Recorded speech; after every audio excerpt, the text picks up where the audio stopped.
Hello friends, IT technical zone में आपका हार्दिक स्वागत है। प्रिय विद्यार्थियों, कैसे हो? आशा करता हूं कि सभी विद्यार्थी स्वस्थ होंगे। आज का लेटेस्ट टॉपिक रहेगा fitter, fitting tool and machine. ये जो टॉपिक जो आज का है स्पेशल फिटर के विद्यार्थियों के लिए रहेगा, क्योंकि फिटर की ट्रेड में जितने भी मेजरिंग इंस्ट्रूमेंट प्रयोग किए जाते हैं, मार्किंग टूल प्रयोग किए जाते हैं, कटिंग टूल प्रयोग किए जाते हैं, हैंड टूल प्रयोग किए जाते हैं, जितने भी फिटर व्यवसाय के अंदर मशीन प्रयोग की जाती है, तो कंप्लीट्स इस बोर्ड के माध्यम से आपको एक्सप्लेन करके बताने वाला हूं भी ये टूल होते हैं, इनका यहाँ पे प्रयोग किया जाता है। तो आइए स्टार्ट करते हैं स्टेप बाय स्टेप। देखिए टाइटल में भी लिखा हुआ है fitter, fitting tool and machine, ठीक है ना। तो सबसे पहले देखिए टेबल बनी हुई आपको नजर आ रही है। तो सबसे पहले यहाँ पे सीरियल नंबर, ठीक है ना। उसके बाद में लिखा हुआ है देखिए मेजरिंग टूल, ठीक है ना। तो ये आपके माप लेने वाले औजार हैं फिटर ट्रेड के अंदर। ये जो यहाँ पे टूल दिखाए गए हैं इनके द्वारा माप लिया जाता है, ठीक है।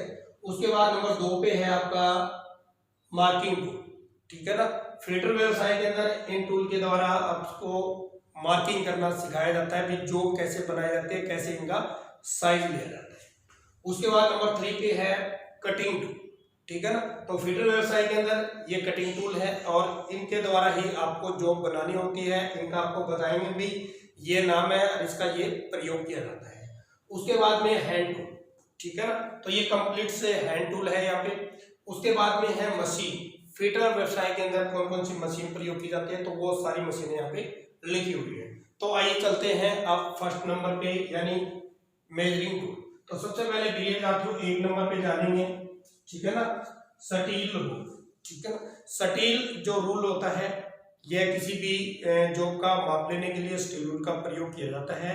और अगर मेटल की मैं बात करूं तो ये स्प्रिंग स्टील और स्टेनलेस स्टील के बनाए जाते हैं, ठीक है ना। अधिकतर जो स्टील जो रूल है वो हमेशा स्टेनलेस स्टील के बनाए जाते हैं, इसलिए बनाए जाते हैं ताकि उसके ऊपर जंग न लगे। स्टील जो रूल होता है वो 150 mm, 300 mm और 600 mm की रेंज तक ये मार्केट में मिलते हैं। और स्टील रूल के ऊपर हमेशा जो ग्रेजुएशन होती है वो 1 इंच की, ठीक है। उसके बाद में आधा इंच का उस पर निशान होता है, 1 सेंटीमीटर का निशान होता है और mm का निशान होता है। और जो आधा mm की एक्यूरेसी के अंदर जो स्टील जो रूल है वो किसी भी जॉब का माप आसानी से चेक कर सकता है, यानी 0.5 mm। तो ये था आपका स्टील। अब नंबर 2 पे चलते हैं ट्राई स्क्वायर। देखिए ट्राई स्क्वायर को हिंदी में बोला जाता है गुणिया, और गुणिया का प्रयोग किया जाता है किसी भी जॉब को 90 डिग्री पे चेक करने के लिए, यानी 90 डिग्री पे। इसके 2 भाग होते हैं, एक भाग को हम ब्लेड बोलते हैं, दूसरे भाग को स्टॉक बोलते हैं, ठीक है ना।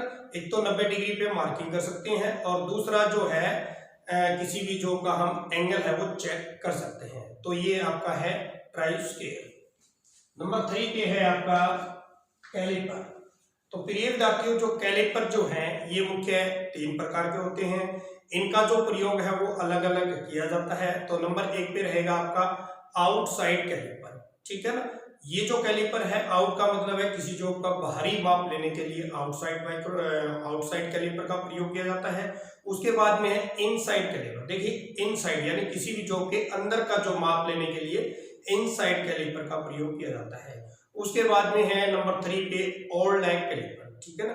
ओल्ड लैग कैलिपर का जो प्रयोग है किसी भी जॉब पर मार्किंग करने के लिए या किसी गोलाकार जॉब का सेंटर निकालने के लिए ओल्ड लैग कैलिपर का प्रयोग किया जाता है। ओल्ड लैग कैलिपर की अगर मैं मटेरियल की बात करूं तो ये माइल्ड स्टील के बनाए जाते हैं। और जो माइल्ड स्टील वाले जितने भी कैलिपर होते हैं इनके पॉइंट को हमेशा के साथ कर दिया जाता है। दूसरा जो कैलिपर जितने भी आपके हाई कार्बन स्टील के भी बनाए जाते हैं। जो बनावट के अनुसार ये 2 प्रकार के हैं, एक स्प्रिंग ज्वाइंट होता है और ये एक फ्रेम ज्वाइंट होता है। तो आइए चलते हैं नंबर 4 पे। नंबर 4 पे आपका वर्नियर कैलिपर, ठीक है ना।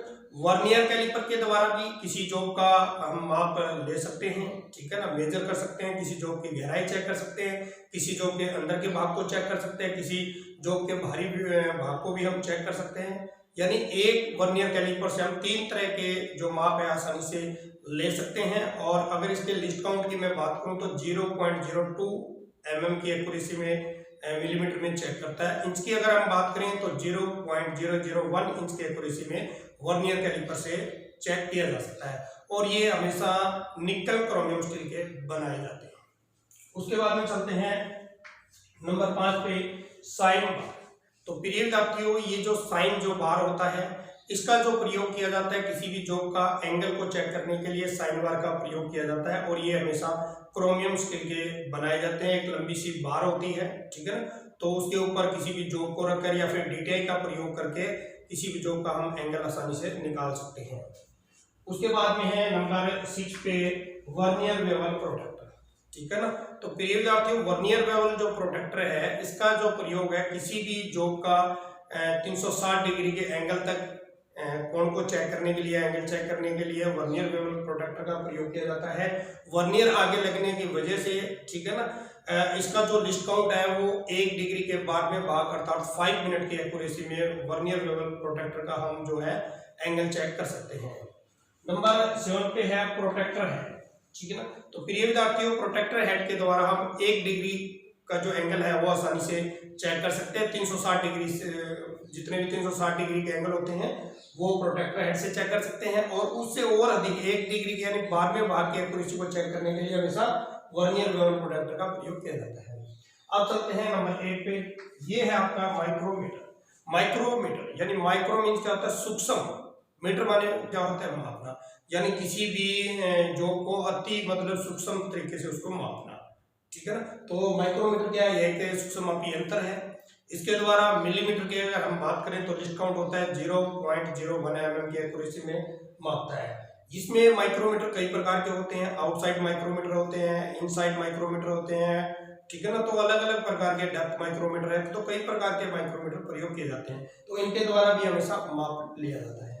नंबर 9 पे है कॉम्बिनेशन सेट। तो देखिए, नाम से प्रतीत होता है प्रिय विद्यार्थियों कॉम्बिनेशन सेट, यानी इसके अंदर 3 सेट होते हैं। तो नंबर 1 पे क्या रहेगा आपका, प्रोटेक्टर हेड इसमें होता है, और नंबर 2 होता है स्क्वायर हेड इसमें होता है, और नंबर 3 पे होता है इसमें सेंटर हेड। तो 3 होते हैं, तो इसलिए इसका नाम क्या रखिए, कॉम्बिनेशन सेट। नंबर 10 पे है गेज। तो गेज भी प्रिय विद्यार्थियों कई प्रकार के होते हैं, ठीक है, जैसे फिलर गेज है, रेडियस गेज है, टेलीस्कोप गेज है। तो गेज के द्वारा भी किसी भी जॉब का जो माप, अंदरूनी माप चेक करना हो या कोई गैप चेक करना हो, वो गेज के द्वारा ही किया जाता है। उसके बाद में है वर्नियर हाइट गेज। तो प्रिय विद्यार्थियों, फीडर व्यवसाय के अंदर जितनी भी आपकी जॉब बनाई जाती है ना, तो उसकी जो मार्किंग जॉब पे की जाती है वो वर्नियर हाइट गेज से की जाती है, ठीक है ना। इसमें जो मिलीमीटर में अगर एक्यूरेसी की हम बात करें तो 0.02 मिलीमीटर की एक्यूरेसी में चेक करता है, और इंच की अगर हम बात करें तो 0.001 इंच की एक्यूरेसी में किसी भी जॉब का कम से कम हम मार्किंग कर सकते हैं। ये भी जो इसका जो बेस है वो ग्रीकास्ट आयरन का बना होता है, वर्नियर हाइट गेज का ऊपर का जो पूरा सिस्टम है वो निकल क्रोमियम स्टील का बना होता है। उसके बाद में है नंबर 12 पे DTI, ठीक है ना, डायल टेस्ट इंडिकेटर। तो प्रिय विद्यार्थियों, डायल टेस्ट इंडिकेटर का जो प्रयोग है किसी भी जॉब की ऊपरी जो सतह जो होती है ना, उसको चेक करने के लिए DTI यानी डायल टेस्ट इंडिकेटर का प्रयोग किया जाता है। तो ये थे आपके मेजरिंग इंस्ट्रूमेंट्स, ठीक है ना, यानी ये एक तरह के उपकरण है, इन्हीं का प्रयोग किसी भी जॉब को चेक करने के लिए किया जाता है। तो आइए नंबर 2 पे चलते हैं, मार्किंग टूल, ठीक है ना। फीडर व्यवसाय के अंदर जो आपको जॉब बनानी होती है उसके ऊपर कौन कौन से टूल प्रयोग किए जाते हैं वो हम जानेंगे। तो देखिए, नंबर 1 पे लिखा हुआ है सरफेस गेज। तो प्रिय विद्यार्थियों, जो वर्नियर हाइट गेज से पहले आपको सिखाया जाता है सरफेस गेज से मार्किंग कैसे की जाती है, ठीक है ना। तो इसमें 2 प्रकार के सरफेस गेज होते हैं, एक होता है सरफेस गेज, दूसरा होता है यूनिवर्सल सरफेस गेज। यूनिवर्सल जो सरफेस गेज है उसमें एडजस्टिंग स्क्रू लगा हुआ होता है, और आसानी से हम किसी भी जॉब पर मार्किंग कर सकते हैं, यानी एक तरह का ये मार्किंग करने का टूल है। या फिर सरफेस गेज से किसी भी जॉब का हम सेंटर भी निकाल सकते हैं, जैसे लेंथ मशीन जो होती है, खराद जो मशीन होती है, उसका जो सेंटर निकालने के लिए जॉब का सरफेस गेज का ही प्रयोग किया जाता है। नेक्स्ट देखते हैं नंबर 2 पे एंगल प्लेट्स। देखिए, नाम से प्रतीत होता है एंगल प्लेट्स, यानी 90 डिग्री के ऊपर इस आकार के अंदर एक पत्ती होती है, और ये हमेशा कास्ट आयरन की बनी होती है। किसी भी जॉब को सहारा देने के लिए एंगल प्लेट का प्रयोग किया जाता है। उसके बाद में है मार्किंग मीडिया। तो प्रिय विद्यार्थियों, मार्किंग जो मीडिया क्या होता है, जब हम जॉब बनाते हैं ना, तो जॉब के ऊपर एक व्हाइट पदार्थ लगाया जाता है। वो लगाने का मतलब ये है कि जब हम वर्नियर हाइट गेज या सरफेस गेज से किसी जॉब पर मार्किंग करते हैं, तो जो मार्किंग की जो लाइन है वो हमें क्लियर दिखाई दे, उसे हम क्या बोलते हैं, मार्किंग मीडिया बोलते हैं। उसके बाद में है मार्किंग आउट, यानी कंप्लीट से जो हमारी जो मार्किंग होती है उसको देखने के बाद में हमें ऐसा लगता है भी ये मार्किंग आपकी आउट, यानी ये पूरा सिस्टम लेआउट रहेगा आपका। उसके बाद में है मार्किंग टेबल।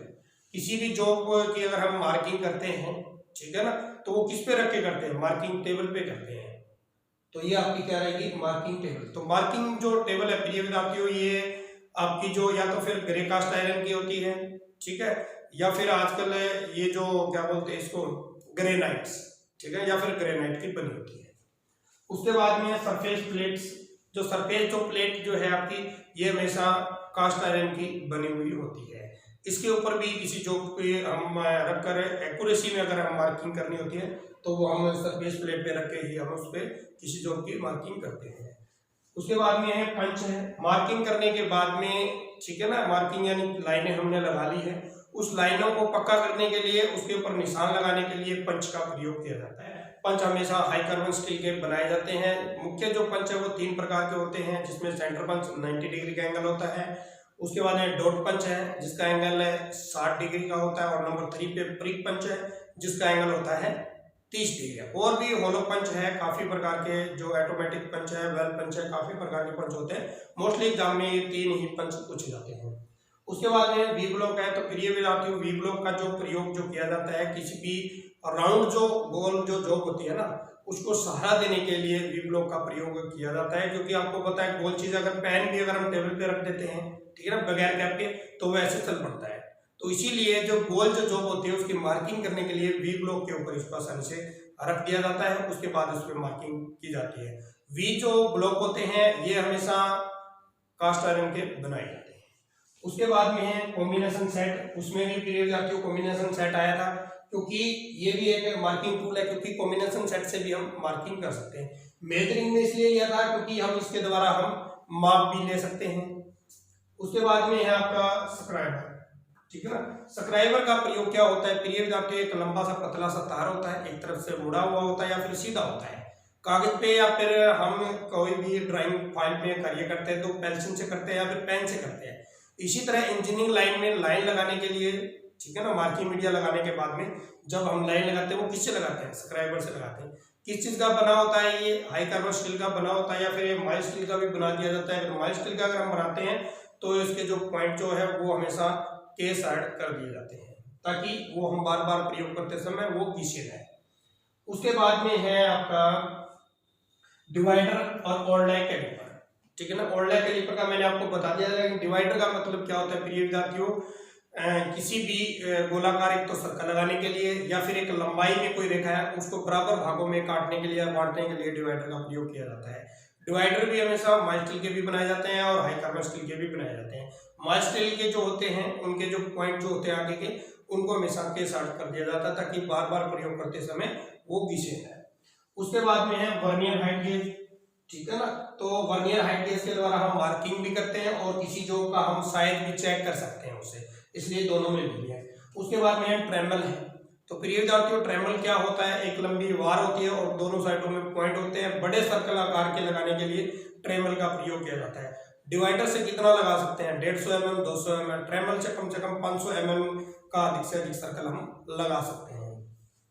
तो आइए चलते हैं 3 पे, कटिंग टूल, ठीक है ना। फिटर व्यवसाय के अंदर कटिंग टूल कौन कौन से होते हैं वो हम जानेंगे।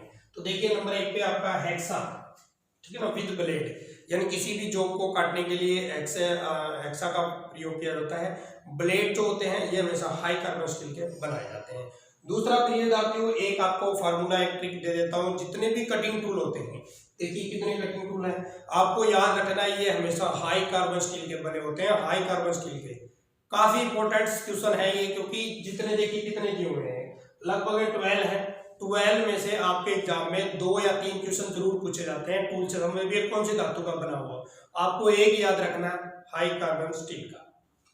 तो देखिए हेक्सा ब्लेड है वो हाई कार्बन स्टील के बने होते हैं। मोस्टली जो साइज अधिक प्रयोग किया जाता है वो 300 mm का ही किया जाता है। उसके बाद में फाइल है। फाइल किसको बोलते हैं, रेती को बोलते हैं, ठीक है। तो ये कई प्रकार की होती है, अकॉर्डिंग टू कट होती है, अकॉर्डिंग टू शेप होती है, अकॉर्डिंग टू ग्रेड, ठीक है ना। तो ये काफी सारी फाइलें प्रयोग की जाती है। ये हमेशा हाई कार्बन स्टील की बनाई जाती है। फाइल का जो साइज जो है वो उसके पॉइंट से लेके शोल्डर तक लिया जाता है। और अगर आपसे पूछे भी जो फाइल जो है इसका जो कौन सा भाग नरम होता है, तो हमेशा याद रखना है टैंग, ठीक है ना, जिसमें हैंडल लगाया जाता है वो फाइल का भाग हमेशा नरम होता है। फाइल के टीथ को क्या कर दिया जाता है, हार्ड एंड टेम्पर कर दिया जाता है, ताकि बार बार प्रयोग करने से वो घिसे नहीं। फाइल के कौन से भाग के ऊपर कंपनी का नाम और उसका स्पेसिफिकेशन यानी फाइल का साइज दिया हुआ है, हमेशा वो हिल के ऊपर ही आपको मिलेगा। तो ये काफी कुछ क्वेश्चन थे फाइल से संबंधित, क्योंकि फीडर व्यवसाय के अंदर फाइल के क्वेश्चन सबसे ज्यादा आते हैं और फाइल वर्क ही सबसे ज्यादा फीडर ट्रेड के अंदर करवाया जाता है। उसके बाद में है चीजल। तो प्रिय विद्यार्थियों, चीजल किसको बोलते हैं, छेनी को बोलते हैं, ठीक है ना। तो छेनी भी हमेशा हाई कार्बन स्टील की बनाई जाती है और छेनी क्या एक तरह का कटिंग टूल है। इसका प्रयोग किसी भी जॉब या किसी भी शीट को या किसी बार को दो भागों में काटने के लिए छेनी का प्रयोग किया जाता है। छेनी भी मुख्य कई प्रकार की होती है, वैसे मुख्य दो प्रकार की होती है, एक गर्म होती है, एक ठंडी होती है, एक हॉट चीजल होती है, एक कोल्ड चीजल होती है। कोल्ड जो चीजल है वो मुख्य 6 प्रकार की होती है। नेक्स्ट देखते हैं उसके बाद में ड्रिल। तो प्रिय विद्यार्थियों, यह कटिंग टूल है, इसका जो प्रयोग है किसी भी जॉब में गोलाकार सुराख करने के लिए ड्रिल का प्रयोग किया जाता है। तो ये ड्रिल भी कई प्रकार के होते हैं, ठीक है ना। एक टेपर सैंक होता है और दूसरा ट्विस्ट ड्रिल होता है, फ्लैट ड्रिल होते हैं, ठीक है ना। तो काफी सारे ड्रिल जो होते हैं ये हमेशा किसके बने होते हैं, हाई कार्बन स्टील के बने होते हैं ड्रिल। और ड्रिल का साइज कैसे लिया जाता है, उसके व्यास से लिया जाता है, ठीक है ना। उसके बाद में है रिमर। तो प्रिय विद्यार्थियों, रिमर भी एक कटिंग टूल है, ये भी हमेशा हाई कार्बन स्टील के बनाए जाते हैं। रिमर का प्रयोग कब किया जाता है, जब हम किसी भी जॉब में होल कर लेते हैं, ड्रिल कर लेते हैं, ठीक है ना। जब हम होल करेंगे ड्रिल के द्वारा तो उसके अंदर खुरदरा होता है, वो रफ सा बनता है, उसको अंदर से फिनिशिंग करने के लिए रिमर का प्रयोग किया जाता है। उसके बाद में है डाई है। तो डाई का प्रयोग प्रिय विद्यार्थियों क्या होता है, किसी भी राउंड, ठीक है ना, शेप पे किसी बार पे बाहरी चूड़ी काटने के लिए डाई का प्रयोग किया जाता है। डाई किसकी बनी होती है, हाई कार्बन स्टील की बनी हुई होती है। उसके बाद में है टेप। टेप है, यह कटिंग टूल है, यह भी हाई कार्बन स्टील का बना हुआ होता है। इसका जो प्रयोग है किसी भी होल में अंदरूनी चूड़ियां काटने के लिए टेप का प्रयोग किया जाता है। उसके बाद में है ग्राइंडर। तो ये भी कटिंग टूल में इसलिए ले लिया है प्रिय विद्यार्थियों, क्योंकि ग्राइंडर भी कहीं कटिंग का कार्य करता है। ड्रिल पे, चीजल पे, ठीक है, इन पे धार लगाने के लिए ग्राइंडर का प्रयोग किया जाता है। उसके बाद में है काउंटर सिंकिंग टूल, यानी जो आपका जो होल है कोई हमने कर दिया है, उसको अगर 90 डिग्री पे तिरछा करना है ऊपर की सिरे को, ठीक है ना, यानी हल्का सा उसको वेवल करना है, तो वो किससे करेंगे, काउंटर सिंकिंग टूल से करेंगे। उसके बाद में है काउंटर कोरिंग। जो ड्रिल किया गया होल है ना, उसको कुछ दूरी तक गहरा करना और साथ में वो बड़ा करेगा, उसको हम क्या बोलते हैं, काउंटर कोरिंग। उसके बाद में स्पॉट फेसिंग। कई बार क्या होता है कि आपने जॉब देखी होगी, ऊपर से उबड़ खाबड़ होती है ना, यानी ऊपर से रफ सी होती है, उसको सही करने के लिए स्पॉट फेसिंग टूल का प्रयोग किया जाता है। उसके बाद में स्क्रैपर। स्क्रैपर प्रिय विद्यार्थियों क्या होता है, जब कोई भी प्लेन सतह होती है या फिर राउंड आकार में होती है, अलग अलग स्क्रैपर का प्रयोग किया जाता है। उसकी ऊपरी सतह पर कुछ आइस स्पॉट्स उठे हुए होते हैं, यानी कई जगह जो स्थान है ऊंचे ऊंचे होते हैं, उनको खुरचा जाता है, ठीक है ना। तो हिंदी में स्क्रैपर को क्या बोलते हैं, खुरचनी बोलते हैं। तो ऐसे ऐसे उसको ठीक करना, जहां से हमें लगे भी इस स्थान से ऊंचा है, थोड़ा सा ठीक कर दिया, इससे ऊंचा है, तो उसको हम स्क्रैपर बोलते हैं। ये भी किसके बने होते हैं, हाई कार्बन स्टील के बने होते हैं। तो आइए जानते हैं हैंड टूल। हैंड टूल का मतलब क्या है प्रिय विद्यार्थियों, हाथ में पकड़कर प्रयोग जो किया जाता है वो हमेशा हैंड टूल होते हैं। जैसे हैमर है आपका, ठीक है ना, तो हैमर क्या करेगा, ऐसे पकड़ेंगे, ऐसे चोट मारेंगे। ज्यादा प्रयोग किसका हुआ है, हैंड का हुआ है ना, पहले हम उसको हैंड में पकड़े फिर वो चोट लगाएगा। तो जो हैमर जो होते हैं ये हमेशा कास्ट स्टील के बनाए जाते हैं या फिर ड्रॉप फोर्स करके कार्बन स्टील के भी बनाए जाते हैं। हैमर का जो साइज जो है वो हमेशा उसके वजन के अनुसार लिया जाता है और उसकी जो पहचान जो की जाती है वो उसकी पेन के अनुसार की जाती है। आपको बॉल पेन लेना है, क्रॉस पेन लेना है, स्टेट पेन लेना है, और जो वजन जो लिखा हुआ होता है हैमर के, हमेशा आपको याद रखना है वो उसके चीक पे लिखा हुआ मिलेगा, ठीक है ना। तो ये थे हैमर। उसके बाद में चलते हैं स्पेनर। तो प्रिय विद्यार्थियों, स्पेनर किसको बोलते हैं, चाबी को बोलते हैं, ठीक है ना। Double ended spanner, ring spanner, जिसको पाना हम देसी भाषा में बोलते हैं, तो वो सारे स्पैनर ये वैडनियम स्टील के बने होते हैं। किसके बने होते हैं? वैडनियम स्टील के बने होते हैं। उसके बाद में स्क्रू ड्राइवर। तो स्क्रू ड्राइवर किसको बोलते हैं प्रिय विद्यार्थियों? पेचकस को बोलते हैं, ठीक है ना। तो ये भी कई प्रकार के होते हैं। ये भी हमेशा इसकी जो शैंक जो होते हैं ये हाई कार्बन स्टील की बनाई जाती है। उसके बाद में हेक्सा फ्रेम। तो प्रिय विद्यार्थियों हेक्सा जो फ्रेम है ये हमेशा माइल्ड स्टील के बनाए जाते हैं। इसके जो हेक्सा जो फ्रेम होता है इसमें ब्लेड लगाया जाता है। ब्लेड लगाकर हम किसी भी जॉब को आसानी से काट सकते हैं। उसके बाद में सी क्लैंप। तो प्रिय विद्यार्थियों सी क्लैंप यानी नाम से प्रतीत होता है सी आकार का होता है। कई बार जॉब क्या होती है, कोई गर्म जॉब होती है या फिर दो जॉब को अगर हमें उसको जोड़ना है, ज्वाइंट करना है बेल्डिंग से, तो पहले हम उसको सी क्लैंप में पकड़ेंगे, उसके बाद ही उसमें बेल्डिंग करके कोई ऑपरेशन किया जाता है। या फिर ड्रिलिंग करनी है, कोई छोटा पार्ट्स है तो वो सी क्लैंप में लगाकर ही प्रयोग किया जाता है। उसके बाद में वाइस है। तो प्रिय विद्यार्थियों यह भी एक हैंड टूल है। ये जो हमेशा क्या होता है किसी भी जॉब को पकड़ता है, ठीक है ना, वाइस, और इस वाइस में लगाकर किसी भी जॉब को आसानी से कटिंग की जाती है। यानी वाइस क्या है कि होल्डिंग डिवाइस है, यानी एक तरह का बांधने का ये साधन है। वाइस जो होती है जो हमेशा ये कास्ट आयरन की बनाई जाती है, ठीक है ना, यानी ढलुआ लोहे की। ये प्रश्न जो है कई बार एग्जाम में आता है कि जो वाइस है वो कौन सी धातु की बनी होती है? ये कास्ट आयरन की बनी होती है, यानी ढलुआ लोहे की बनी होती है। वाइस का जो साइज है वो हमेशा जा की चौड़ाई से लिया जाता है, ठीक है। कई विद्यार्थियों के दिमाग में ये होता है कि वाइस का जो साइज है वो ज्यादा जो खुलती है उससे लिए जाते हैं, लेकिन ऐसा नहीं है। जितनी जा की जो चौड़ाई होती है उसी के अनुसार उसका साइज लिया जाता है। जैसे 2 इंची, 3 इंची, 4 इंची, 5 इंची या 6 इंची।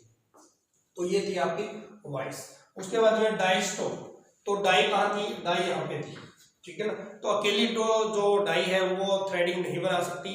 हमेशा डाई स्टॉक के अंदर ही डाई लगाकर किसी भी राउंड जॉब पर हम चूड़ियां निकाल सकते हैं। उसके बाद में टेप रेंच। तो प्रिय विद्यार्थियों ये था आपका टेप। तो टेप क्या होता है? किसी भी जॉब में होल के अंदर हमेशा अंदरूनी जो चूड़ियां बनाने के लिए टेप का प्रयोग किया जाता है। टेप को पकड़ने के लिए हमेशा टेप रेंच का प्रयोग किया जाता है। तो आइए अब जानते हैं प्रिय विद्यार्थियों की फिटर व्यवसाय में मशीन कौन कौन सी प्रयोग की जाती है। तो ये देखिए इतनी सारी मशीनें हैं। तो नंबर 1 पे है आपकी लेंथ मशीन। लेंथ मशीन को हम बोलते हैं खराद मशीन, ठीक है ना। तो ये फिटर व्यवसाय के अंदर विद्यार्थियों को खराद चलाना, यानी लेंथ मशीन जैसे चूड़ियां कैसे कटती है, फेसिंग कैसे करनी होती है, टर्निंग कैसे करनी होती है, बोरिंग कैसे करनी होती है, काफी सारे ऑपरेशन बच्चों को फिटर व्यवसाय में सिखाया जाता है लेंथ मशीन के ऊपर। उसके बाद में ड्रिलिंग मशीन। तो प्रिय विद्यार्थियों किसी भी जॉब में ड्रिल करने के लिए ड्रिलिंग मशीन का प्रयोग किया जाता है। तो कई प्रकार की ड्रिलिंग मशीन फिटर व्यवसाय में आती है। उसके बाद में है ग्राइंडर, ठीक है ना। तो ग्राइंडर क्या होता है? किसी भी टूल पर धार लगाने के लिए, ठीक है ना, या फिर किसी जॉब को घिसने के लिए ग्राइंडर का प्रयोग किया जाता है। उसके बाद में है वेल्डिंग। तो प्रिय विद्यार्थियों वो वेल्डिंग जो मशीन है फिटर व्यवसाय के अंदर विद्यार्थियों को वेल्डिंग करना भी सिखाया जाता है, भी कैसे कैसे वेल्डिंग करनी होती है। कंप्लीट जो वेल्डिंग का जो चैप्टर है तो पूरा वेल्डिंग विद्यार्थियों को सिखाया जाता है और उनको निपुण उसमें बना दिया जाता है। उसके बाद में है लेटेस्ट जो सिलेबस के अंदर कुछ सिलेबस बढ़ा है हमारा, तो उसके अंदर हाइड्रोलिक सिस्टम बताया गया है। हाइड्रोलिक प्रिय विद्यार्थियों क्या होता है? जैसे आपने देखा होगा कि जो डंपर वगैरह जो होते हैं या फिर बाइक के जो शॉकर होते हैं वो हाइड्रोलिक सिस्टम ही तो है, ठीक है ना। तो वो एक नया सिलेबस आया, वो मशीनें भी ITI के अंदर अवेलेबल विभाग के द्वारा करा दी गई है। वो विद्यार्थियों को उसके बारे में भी प्रशिक्षण दिया जा रहा है। उसके बाद में है न्यूमेटिक प्रिय विद्यार्थियों, यानी हवा से सिस्टम को अपडेट करना, ठीक है ना। उसके बाद में है आपका कंप्रेसर। तो कंप्रेसर तो आपने देखा कि हवा कैसे किसमें भरी जाती है। जैसे गाड़ी के टाइप में जो हम हवा भरवाते हैं उनके पास एक कंप्रेसर होता है जो कि हवा को स्टोरेज करता है। उसके बाद में है पावर सा, यानी किसी भी जॉब को कटिंग करने के लिए, ठीक है ना, पावर सा का प्रयोग किया जाता है। तो प्रिय विद्यार्थियों ये कंप्लीट जो फिटर व्यवसाय के जो टूल थे तो अलग अलग करके मैंने आपको बता दिए हैं भी इन टूल का प्रयोग ऐसे किया जाता है। आशा करता हूँ कि ये वीडियो आपको जरूर पसंद आई। फिर मिलता हूँ एक नई वीडियो, एक नए टॉपिक। तब तक आपको जय हिंद, जय भारत, वंदे मातरम।